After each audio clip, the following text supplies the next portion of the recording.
Well, we had an exciting game one, but game two is going to offer something very different in the carry axe. AUI, I know that you're a big fan of playing party queue. I know you experiment a lot in that. Have you tried carry axe? I've never tried it, but Okay. I have a friend who's a big fan of the core axe. See, Even before it was good, he was doing this. And, you know, we started winning with it recently, so I'm excited to see it. Honestly, after that draft, I thought TNC had a pretty big advantage if it was Leshrac 1. But right now I forgot everything because I just want to watch this axe. Like, I just want to spin to win, you know? Yeah, we have no idea what's going to be happening here. Axe, it did get buffed up, right? Like, this shard is crazy good. Obviously, the most recent patch, it took away 5%. But, like, Axe... the problem with Axe traditionally has always been he turns into this blink initiator that just dies so often, right? And he doesn't scale later into the game. This has made this hero actually output way more damage, has way more farming capabilities. It just feels like this shard gives him so much that he never had before. Yeah, for sure. It's a completely different style of axe. It's like a Terror Blade where you're just shoving every lane, you're getting all the farm. Yeah. And the thing with axe before is he would get countered really hard by items, like a Yo Scepter, so you can use Blade Mail or BKB. This axe, it's pure damage. It's just really hard to itemize against. It's only Aeon Disc, and even then, like, you're doing a really low cooldown. Yeah, this is definitely going to be something that I think we're all going to learn a little bit from. I mean, you said LGD is the least traditional of the Chinese teams. I think they are. They've certainly proven that twice now. The only team to pick up that offlane DK so far this tournament. Looks like TNC's aggro, though. They are. They know, like, if they put the stacking versus axe, he's going to get absolutely slammed in the lane. Like, stacking's not a strong laner, and axe, I mean, he's an off player. He's going to be really strong in the lane as a one. Yeah, and Monkey King has always been really good at being able to trade with Axe. In a safe lane scenario, you're able to trade with the Axe, and then on top of that, you can jump into the trees and chase after him when he does the creep cutting shenanigans. Here in a straight up tri-lane versus dual lane, can't say I've ever seen this, but I imagine it's going to be good for TNC. I think LGD are looking, they're going to pull this wave on Clockwork. He's going to deny one wave for the stacking, so Leshrac so even on farm, and he's going to TP bottom with the level 2, and they're going to look to bet on that. Oh, rolling in. Trying to take advantage of Xinkyu while he doesn't have Icarus Dive, but no such luck there. Yeah, very, very smart. If they can just, especially since it's an aggro tri-lane into an enemy safe lane, if they could just keep the creep wave next to their tower for the first two waves, then there's... why not being there is not really much of a detriment to them. And LGD are doing a pretty good job of keeping that equilibrium. The lane's actually double waving into them, which means Clockwork might even opt to not TP right away and sort of pressure the Sanking a bit more just because bottom lane's doing such a good job. That is... Okay, so what are the rules of tri-lane? When you do an aggro tri-lane, we don't see it like super often in this current meta. What is your goal? What are you trying to do?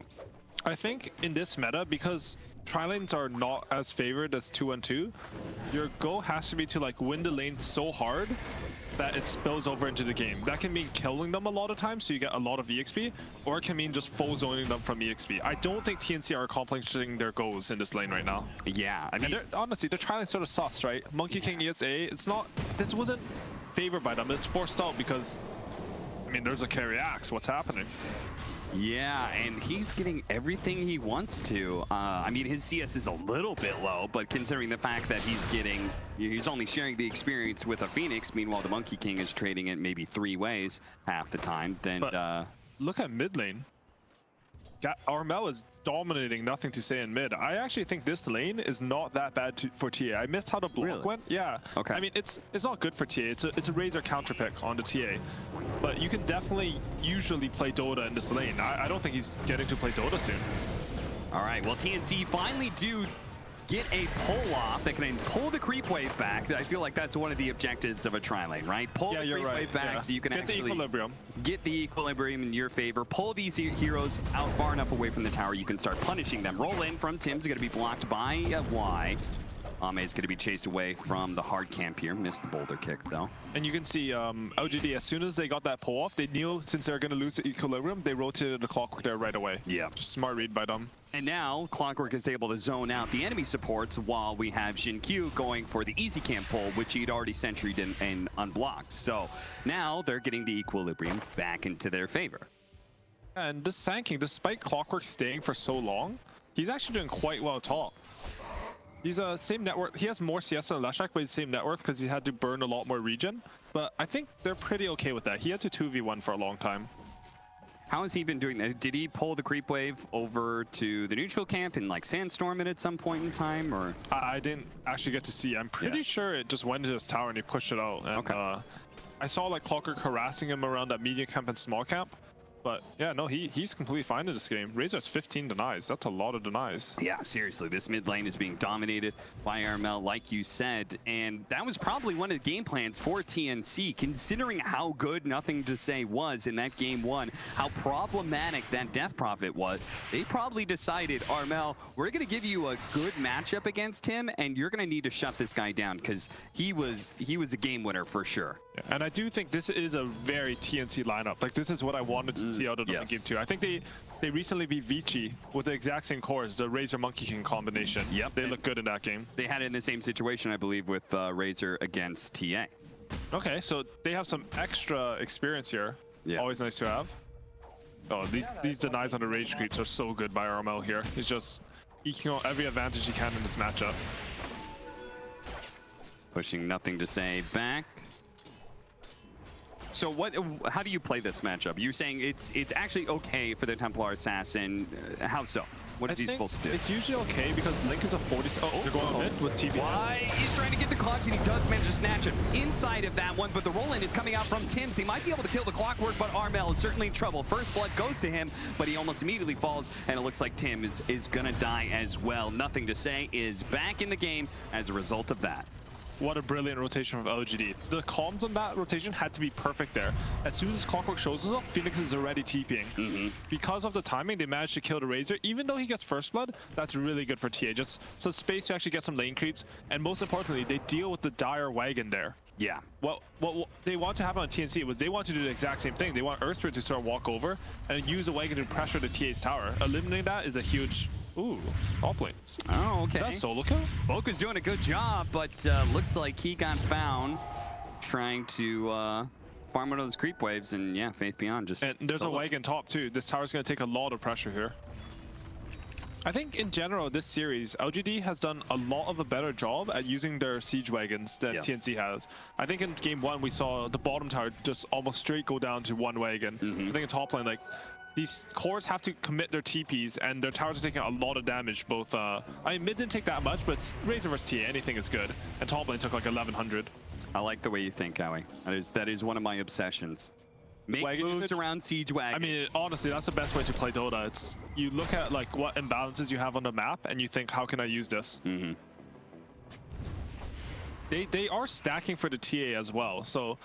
With that move, TA's game is looking like pretty good, honestly, even with the Razor. And even though Razor had so many denies, like TA is coming back in this game, and I don't think Razor can stop her from farming alone now. Well, Jin-Q is going to try and stack it a third time here, but Wu should realize anyway that he correctly pulled it, but it is blocked. They actually put a sentry in both the hard camp and the ancient camp. I was going to ask you, like, what do you do about TA? Because it seems to be one of the heroes of the tournament. How do you stop this hero from just getting farmed? It just ward her jungle low. Yeah, that's it. I read on Reddit. De-ward it though. Uh-oh, Faith Beyond in some trouble. This time around, Poke is not alone. He brought a couple of friends with him. And both pairs of supports have been really good at connecting to a core to like sort of boost the core's damage and just get these key kills. Yeah, this is despite like that one situation in mid where it was only the Earthspin. Oh, we're gonna watch Boke. It looks like he just got a bit too low and Faith Beyond was able to run him down. But yeah, it feels like both of the supports are moving together, right? They're both like trying to make moves because they realize individually they're not necessarily the strongest. Like Phoenix isn't really a good ganking hero, but he provides a lot of damage. Clockwork provides a lot of little stuns. Yeah, I think from a Dota theory perspective, you want both their supports to sort of join up towards a core between the 5 and maybe like 8-9 minute mark. And then from the 8+ minute mark, usually your cores of ultimates. So you bring like one support plus a core to another core, and you make a move with that combination. And then the support that's not there is then taking a free lane somewhere. And supports that there gets to get them home, and then you have full supports at level 10. You hit our timing with Dota. Oh, they just barely managed to get the Phoenix there, and inside of the cogs, they do manage to finish off the Clockwork. Faith Beyond had to turn around and go for that kill on the Boke, and he got it, but it's going to cost him his life as Armel Ultimately, TNC out-rotate LGD in this top lane as Ame wasn't looking to fight. That being said, you can see what the downside is. Nothing to say is going to solo take this mid tower with a double damage rate. Man, I've seen Nothing to Say do this like 3 times this tournament, where he's like, everyone's doing something, he's 1v1ing the mid tower. He's just popping bottle charges, and he wins because he's just a mega Chad. Yeah. So, no, it's a really good play because TNC, that play looks really good for them. It's a correct play too, right? And like AA even comes over, he drags the creep move off, you know, he manages to stun TA, but even though they made such a good play, I think this favors LGD. It's about reading the difference between your heroes, right? Razor and TA, if they both rotate to a lane, like Razor's gonna feel a lot better. Oh, nice deny from Xin-Q. Managed to take that one away from Gabby, and he'll survive for it too.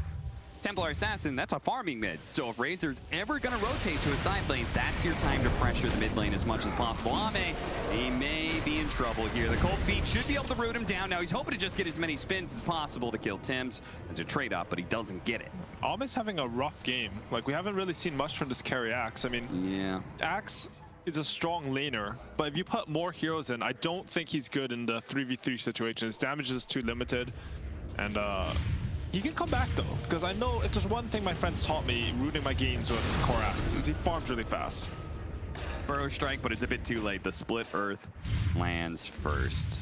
I do want to mention one thing. Phoenixes recently have been going a lot more into Sunray. It's generally considered a better spell. But I think Xin-Q's adjustment to go more into Spirits is really good this game because he doesn't really have that normal offlaner, Mars, Titan, or whatever, that you catch a Sunray off their spells. Instead, he has a carry Axe and a Leshrac offlane. Yeah. So just going for the Spirits versus these 2 right clickers, Razor's actually, it's really annoying for Razor to get fire spirited. Yeah, I was going to say their 2 cores, Monkey King and Razor, are both very dependent on their attack speed. And then on top of that, Fire Spirits is better wave clear as well, right? Oh, that's a good point, yeah. If he's going to be spending a lot of time in this bottom lane, just shoving it out while the Axe is hitting jungle, then it's better farming ability for him. Look at Ame. He's so sad right now. Nothing to say. He's like getting all the stacks like stupid carry. Just give me everything. And I mean, it's going to pay off for them, I think. I think it's a correct decision, but it's just sort of sad watching Ame. You saw him in Bloodseeker last game. It's such a free game. Like, he ended up like just dumpstering some fights later on. This is like the polar opposite of that game. So I'm excited to see how he comes back into this one. Yeah, the Axe, this Manta build on Axe, it is a slow build up. There is a serious 10-minute window where you feel like this guy isn't actually doing anything for you because he doesn't have the Manta just yet. And now it may be slowed down even more as they do have the Ice Blast over the top that should make sure that Ame falls here. Now PSG LGD is still going to take a team fight here. The hook shot into the split earth, nice combo onto Armel. It does trade out cores. Tims is looking for a roll away, but the battery assault is of course going to stop that. Rolling boulder, Boomy. Maybe, yeah, he's gonna die as well here. Nothing to say, has more traps. Faith Beyond has a split earth, unless they don't feel like going up that high ground, and they do not. They're a little bit scared. That's a pretty smart play, just considering what heroes are on the Dire team on TNC. I mean, they don't know that Monkey King doesn't have ulti, but just imagine like an epicenter of Monkey King comes out there. You can lose a game like that, and it's like, what do you get? Like an AA? Like for what? For all they know, the Sand King has his Blink Dagger already. Yeah, I mean, it's AA. He's a dumb support. You just kill him now. Just kidding. They're backing up again. Good. Once again, don't get baited. And that death on Ame was really sad because I know he was planning on TPing top there, but his TP was just off cooldown for a few seconds. He's like, I'm gonna come back in this game against Ninja Camp. There's a double wave top. I'm back, and then they just kill him, ruin his game. Very sad. Did the double wave? Did it die to the tower? I think he got it. I think he got it, yeah. Okay. Wait, let me check. Did he use a glyph? Because I've done the tower took no damage. Okay. So I've actually used a glyph to stall the double wave just so I can get the farm. It's a terrible move. Don't do it at home. But oh, it feels, and if no one notices, it feels so good. Guys, sorry, I misclicked the glyph. Yeah, misclick. Sorry. Yeah, I've done those a couple times. Yeah, it's really good. And Faith Beyond's build this game, I think I haven't seen much of this Eternal Shroud item. Like when it first came out, I was seeing it built. Oh, smooth from Y. Managed to use his hook shot onto Ame to get away. The Fuse a play, now the Boundless Strike.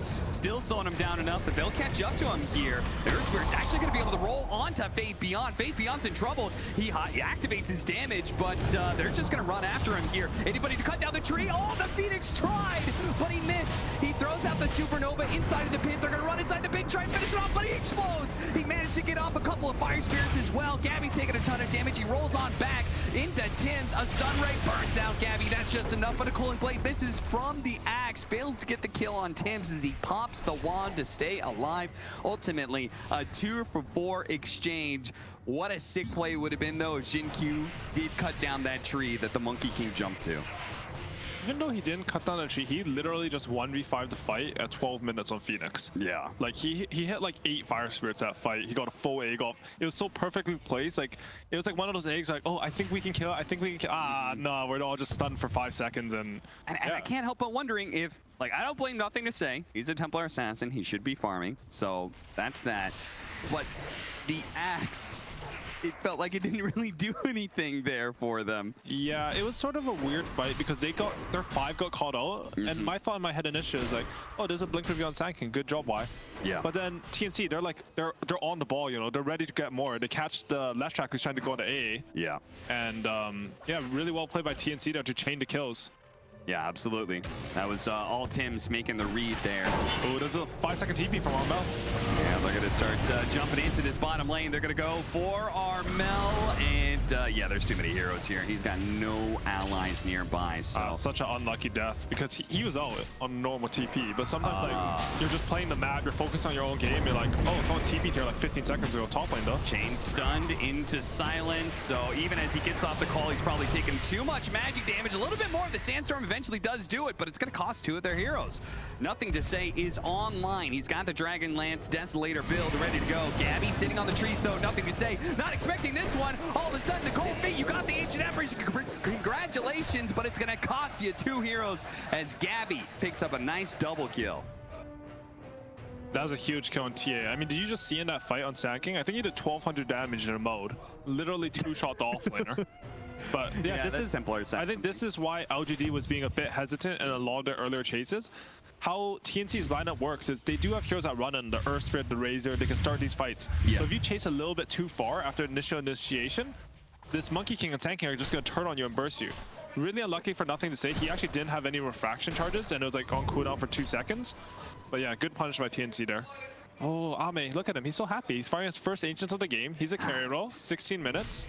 He's like, I'm glad you're dead. Nothing I mean, to be honest, if you think about it, like, you won't have any impact to 20 minutes when you get the shard anyways. So, you know, in their heads, they're giving everything to the TA, and Axe will pop off later once he gets that shard. Yeah. It is surprising to me that they're only down by 1,000 net worth, considering the fact that both TA and Axe have this timing at 10 minutes where they're like, I just want to farm. Yeah. You know, there's like a solid 5-minute window where you aren't going to have either one of those cores, and yet LGD is still okay.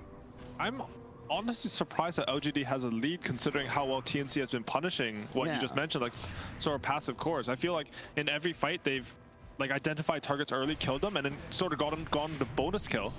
But yeah, LGD are definitely holding their own in that sense. Just some good individual plays, I think, from Jin-Kyo and Nothing to Say. I'm going to posit something here to you. I think it's purely the fact that, oh, Innocence, very dead. No hook shot to be able to get away. I think this lead that LGD has is purely off of the fact that they have a hero that can farm Ancient stacks, and TNC doesn't. Yeah, that's 100% correct.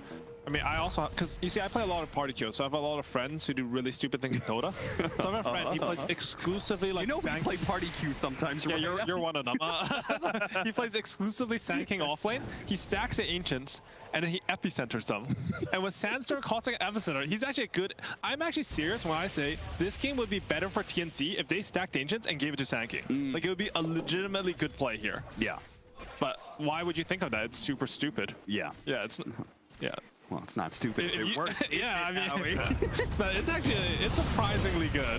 Roll in, found the strike first. They follow up with the silencer. They're going to be able to catch Jin-Q before anything goes off. Meanwhile, Bo is trying to protect Armel right now, and it looks like he managed to do it. The cogs kind of separating the two of them, and the Templar Assassin is now stuck, surrounded by the Wukong's command. He does turn around, quickly kill Bo, but because this Wukong's command is such a good counter to the Templar Assassin, he just dies and dies again in these team fights. Now Tim's taking a whole heap of magic damage right now, and is going to get culling bladed, but at the same time, Gabby is putting the screws to this Faith Beyond Leshrac. He gets an ultra kill there. Not going to chase after the rampage, though. TNC, they have a series to win here, and they do not want to get ahead of themselves.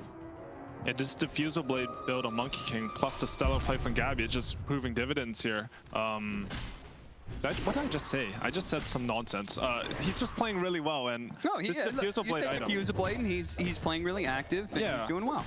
Because this item it's sort of like the Neil item of the patch. They buffed it a lot. They made it do 100% damage, even though I can't remember. So it's like 40 extra damage, and then you get 24 for Agi. So it's just this really cheap 64 damage, and you get a slow with it. And Monkey King's supposed to be good early game, but he's making it look fantastic. I really like it when TNC play these two aggressive cores under 1 and 2. Yeah, what a massive difference this Monkey King compared to the Monkey King of last patch, where like people were building Battle Fury, Negative Scepter. It was like super farm-oriented. Gabby playing very active with this diffuser blade. They're going to lose Boomy here right away. Book does manage to hit a 2-man Burrow Strike. The follow-up found the strike, only hitting nothing to say, and missing the Phoenix, who's going to use the Supernova here. Book trying to skitter away, but unfortunately, the Meld Strike from the low ground This is Roshan. lands true, and they're going to go for Roshan, and that is something that Boomy immediately recognized. He buys back on the Ancient Apparition, throws out an Ice Blast, sees, okay, they're not actually in the pit, guys. We can just chill. Oh, and small thing about that, if you throw your AAL off the map now, it actually doesn't show your opponent. So I like that he threw it, but he didn't use it. I see that really often. Yeah. And it's a good buyback. I mean, you do not want nothing to say to have an Aegis this game.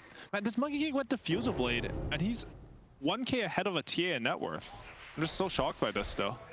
Yeah, what's his kill score? 8, 1, and 2. I was going to say, there's no way he's bossing it up, for sure. TA, but he, off of all these hero kills, he's Manta too. Manta, I think it's specifically versus TA, just because you can dispel or dodge that mode, and then you can also burn the additional refraction charges.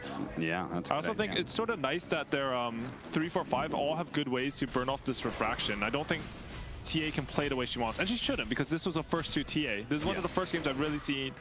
TA is not punished as in you have to snowball and win the game, but in the game you feel comfortable scaling, so you're not under threat of her just like running you over. Yeah. Yeah, they certainly addressed it in so many ways.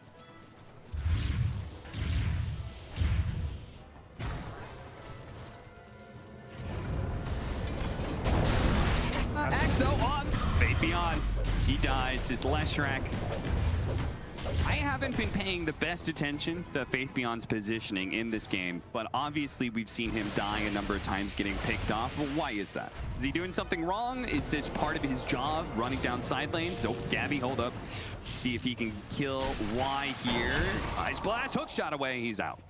I think it's pretty much the Axe had a terrible lane and TA is just going to be farming. So both your cores are farming. You have to run down the side lane to make space. I think it's itemization.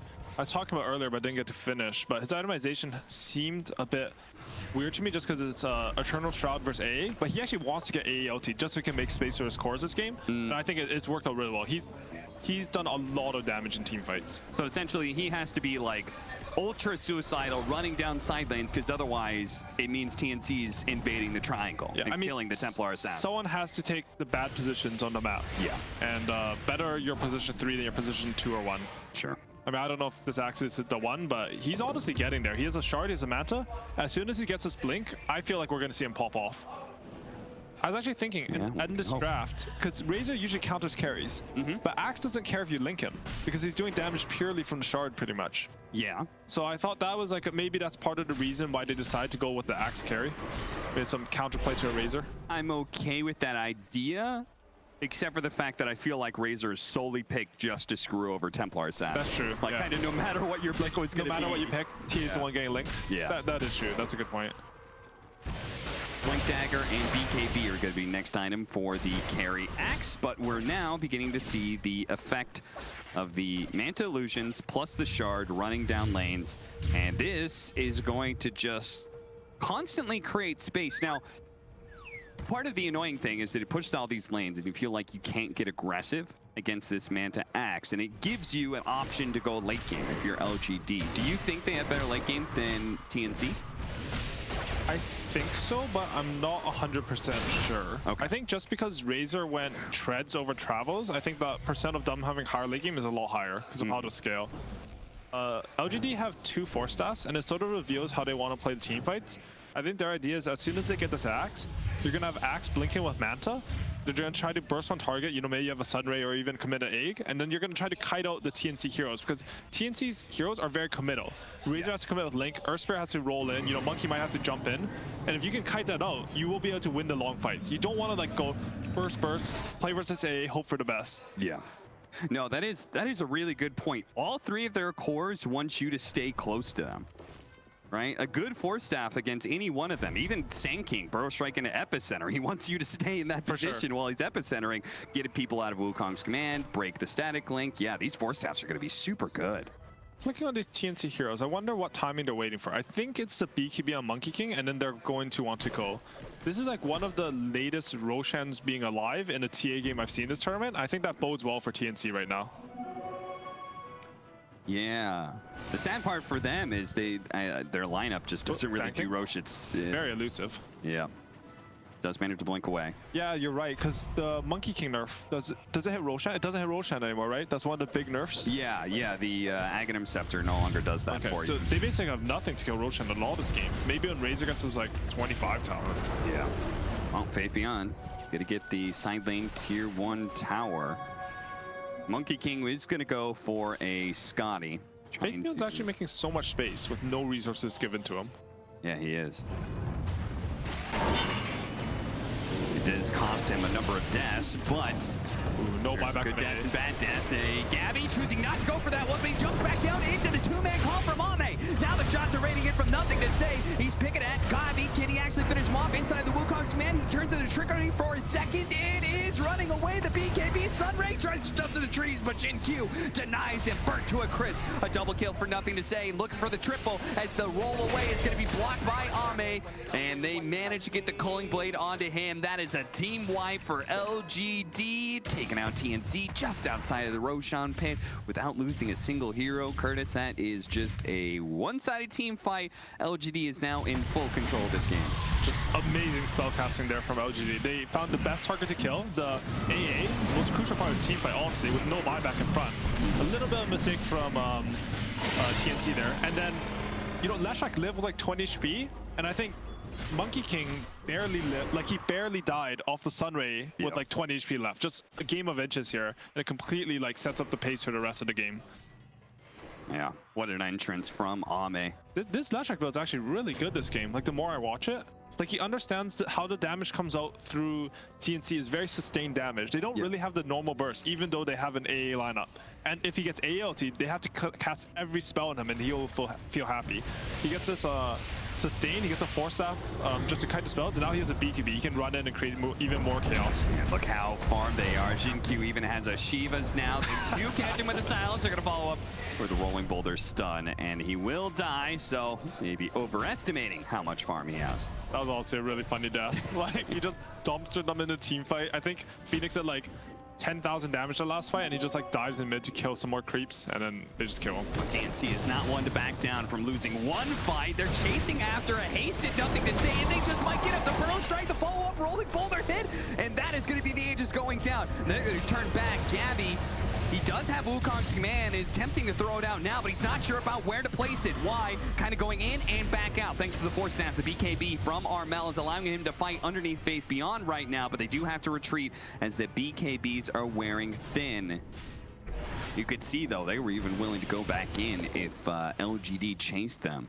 Just that dance going on, same as game one, where they're waiting for one person to overextend, and then they're all ready to turn at the exact same point. So that Axe was pretty good last fight, right? He got the two-man call. I think he did a good 2,000 damage, like, in the blink of an eye there. He's going BKB. See, my friend goes Moonshard. I think the BKB's better. Yeah, that does sound a lot better. Moonshard. I mean, you attack faster, you get more spin. Yeah, of course, sure.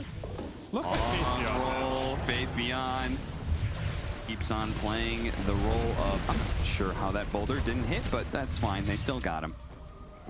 Faith Beyond, again, just running down lanes, drawing attention. There's a reason that LGD has been able to keep TNC from invading their triangular.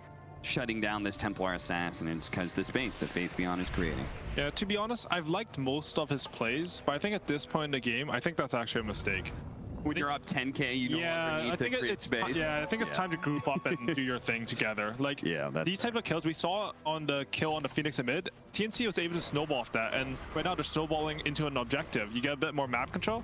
I would have really liked to see LGD, like, I mean, they're styling right now, so they're fueling themselves. You know, that Phoenix dive, that's just like, oh, I'm just gonna solo take your tier 2. But I want to see more of the normal, methodical, Zhao Wei style gameplay. I think he's gonna have some words after this game, actually, despite how well they're playing. I bet in some ways it's the axe, you know? Yeah, that's true, actually. Do the split pushy shenanigans. No, Almec's probably had a terrible game. He's like, yo, boys, 5 minutes of time, I need to show some stuff.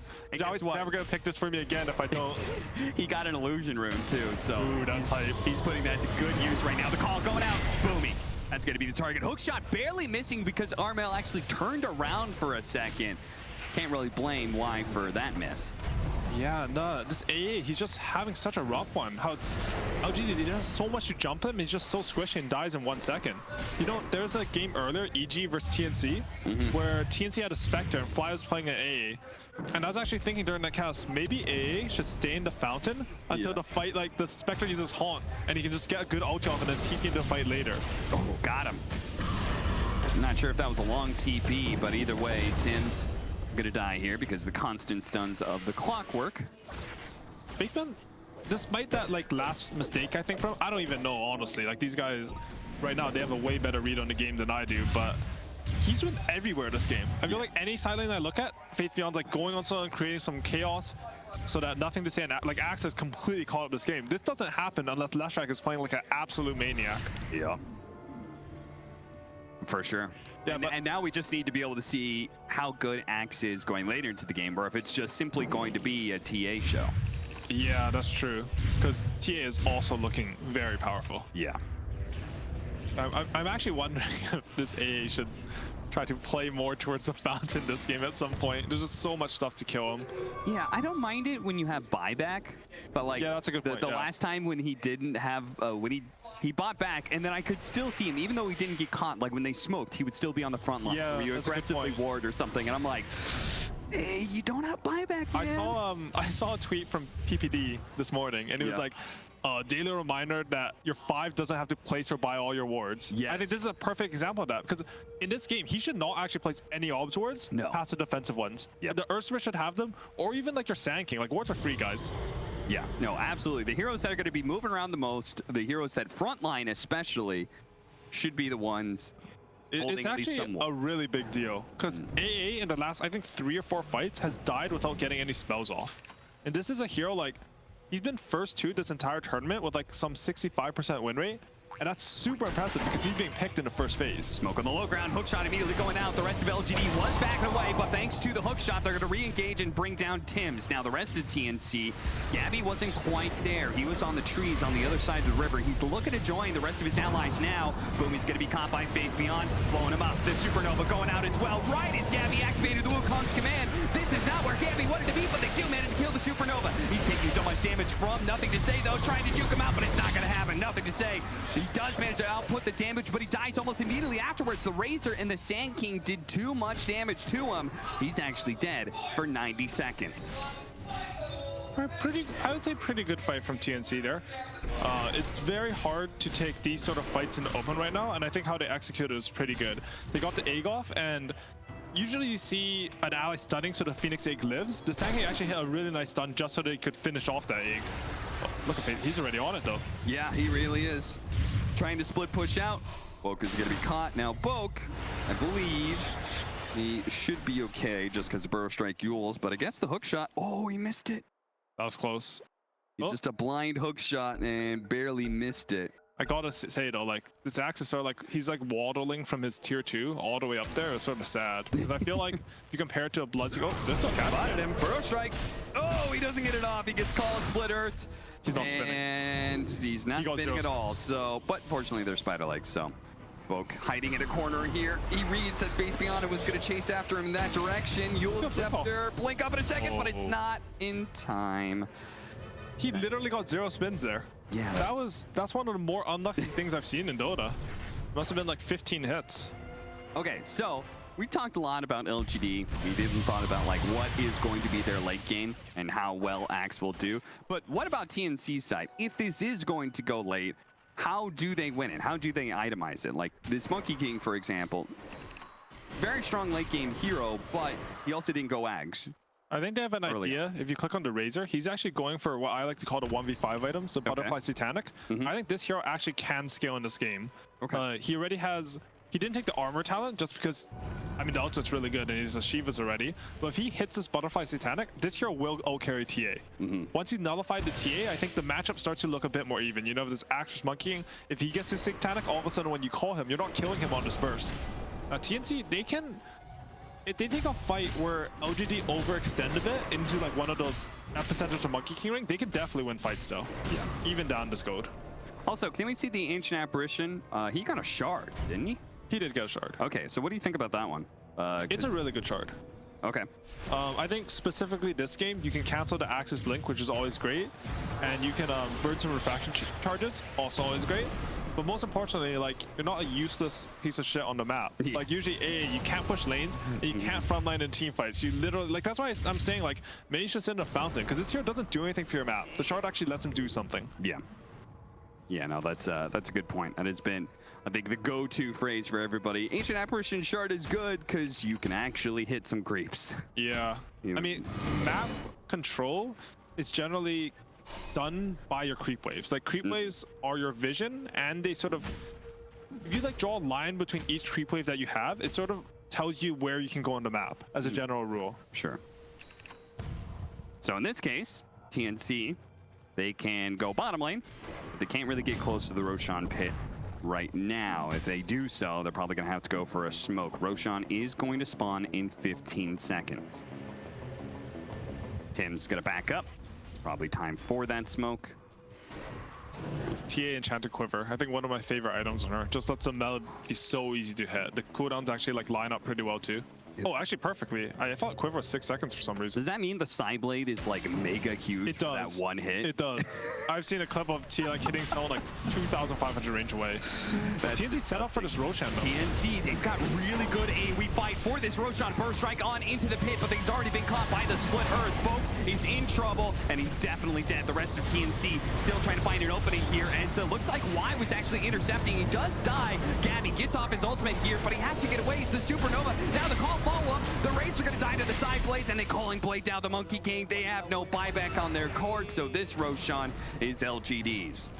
Yeah, I mean, TNT were in position, but that fight's just, it's so hard to take from that angle. I think what you'll see a lot of teams do is they'll sort of come like in through mid lane and try to wrap around. But because of the heroes on LGD, they have like this massive, honestly, Axe is a really good Roshan killer at this point, just because of the pure damage. Sure. Because they kill it so fast, they have to take sort of weird angle, and you sort of saw Sankin go in there. It looks weird, but like, he sort of has to check the HP. Yeah, I get that. Yeah, it's a hard position there, I think, to take that fight. But like, you can't just give him Aegis for free at this point. It's a risk, and it didn't work out, but I think you do go for that fight. Beyond.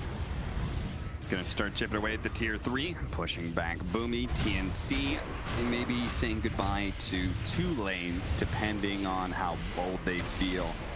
With I think, yeah, 2 lanes for sure. You're right. They have bottom tier 2. Yeah. They kill buildings really fast. This TA just has all damage items right now. And Lashak actually has a spider leg, so they can pass that off for TA for an extra slot here. So he's going to feel really good this game. Yeah. Overwhelming blink for Ame, so even more big-time damage coming out from that Axe. The Templar Assassin finishing up an NKB. So that butterfly that Razor was going, you said the 1v5 items, well, that's already been countered before he can even finish it. Yeah, that's rough. And he just doesn't have the gold and space on the map to get there. LGD, they've managed to secure a 30k gold lead. I did want to mention one thing. Why? Oh, they're making a fight though. They're trying. TNC, they are not ones to sit in their base for long. They managed to get a jump onto Y. Glimmer KP's trying to get a hook shot out of here, but he won't be able to. Chain stun to death. That was a really good read on the map. Even though you're down 30k, they understand if they wait in their base, this game's over. Yeah. The Aegis is gonna, like, they're just gonna use Aegis and siege high ground. Look at nothing to say. He's so sneaky. He's setting up for that double meld strike. I did want to mention though earlier, Y had okay, he had the Titan Sliver. I was just thinking, like, as a 5-position player, when's the last time I got to get this item? Yeah, that you is just true. snatched up real quick. No one cares about the supports. No, nobody really does. That's why I love the neutral items that are so obviously support items. Yeah. You know, Like you don't get the leftovers. Philo Stone, and then like your Darkstar offering takes it from you anyways. Jumping on the Boke, but Gabby's in position here. They get the right kind of chain stun here onto the Templar Assassin. No, they're going to go to the Phoenix instead. Silence him up, and Jin Q ends up dying. That means that they can stay inside this Wukong's command. Boke's coming back in. Bro Strike gone out, but he missed. The Yule Scepter going out from Faith Beyond, a defensive one that allows him to be able to survive through the initiation of the Sand King. Now Gabby forced to leap away to the trees. The rest of TNC is also out. Ultimately, that wasn't a bad trade-off. No, that was a good fight. I mean, how TNC are playing this, it's very fearless. Like I can, even though they're down 30k gold, they're the aggressors. They're the ones who they have a good understanding of the game, in that they cannot just wait around and lose this game. I can really appreciate that. Look at A, he's clearing bottom wave just with the shard and the AOT. Yeah. Misses a creep, but way better than just like doing nothing here. Yeah, for sure. One problem for him though. Yeah, He walked he's over a having Templar rough- he's having a Assassin rough trap one. because he doesn't have a TP. So he's trying to figure a way to get out of here. Hookshot's going to miss. They spot him for a second here. He's slowed down. He's fine. This is all about time. How much time and space can you create here? And they know he forced snap to the left. He's going to be spotted on the creep wave now. Looking to slow them down. It's inevitable that he dies, but at least he can create as much space as possible that the Sand King won't have to use buyback or anything. That was a lot of time ball, honestly. Yeah, it was. He has buyback too, so that's a good play by him there. Yeah. So Butterfly up on Razor. I'm trying to think, like, okay, so in this fight, they need to, I think TNC actually have to go on LGD first and get a good link off. Yeah. And then after get the link off, they're not going to kill TA, but they need to make it feel like LGD need to commit. And then once they commit, they can get off like a good Wukong's and Epicenter. Like, that's the only way you can take a fight. Or fighting like your Fountain. That's always an option. Yeah, just, you know, just drag them back to the fountain. Pull an IG type of question marks, mentally break them. Next thing you know, they're running into your fountain. Yeah, You've won it the can game. happen. Templar Assassin getting the late Aghanim Scepter. I was waiting to see that one. So now he can be all over the map. It's also very nice because you can get out of the Wukongs really easily with that. It's only 1 second. Yeah. No, that nice. And the animation's weird too because you're not used to seeing it. Yep. So like the TA just sort of stands still for a second. You think he like froze and he's out of there. And then he's just gone. Because at the same time, like TNC is 30k gold. If they mess up that execution or they can't kite the fight properly, they're gonna lose. Flicker. Yeah, the end disc. Tim's searching for a way out of this one. Oh, Armel, who was stuck inside of the cogs there and managed to use a hook shot. The Supernova is going to explode, re-stun him. Now the BKB is worn out. Faith Beyond could be there with Split Earth and the call as well from Ame's Axe. He's dead for 90 seconds. And Boomy, well, you're going to fall as well. He does have buyback there, but it's been hard enough for TNC to be able to win these fights with all 5 of their heroes now left in a 3 versus 5. It seems a near impossible task. This, I believe, is where the fountain strategy comes to play. Poke, bait them in. Drawing him in as much as possible with his dead corpse, it seems. Is he going to come back down into the hook shot? Gabby does manage to get a really good balance strike, but unfortunately, everybody is so damn tanky. He pops Wukong's command, they just fight through it. He ends up dying, and that's it. GG from TNC. LGD will take this series 2-0. Axe is really good in the Wukong's command, because usually you can't man fight a Monkey King, but he just dishes out that pure damage. True, true. That just... He does the call.